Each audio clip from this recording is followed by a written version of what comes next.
தமிழகத்தின் புதிய டிஜிபியாக டி.கே. ராஜேந்திரன் பொறுப்பேற்றுக் கொண்டார்.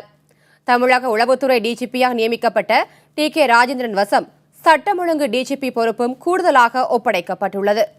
முன்னதாக இதற்கான அறிவிப்பை தமிழக அரசின் தலைமைச் செயலாளர் ராமமோகன ராவ் வெளியிட்டார். டிஜிபியாக இருந்த அசோக்குமார் விருப்ப ஓய்வில் சென்றதால் டி.கே. ராஜேந்திரன் டிஜிபியாக நியமிக்கப்பட்டார்.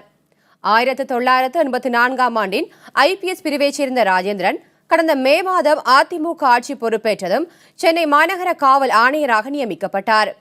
டிஜிபியாக பொறுப்பேற்ற பின் செய்தியாளர் சந்தித்த ராஜேந்திரன் தமிழக அரசுக்கும் முதலமைச்சர் ஜெயலலிதாவுக்கும் நன்றிகளை தெரிவித்துக் கொண்டார்.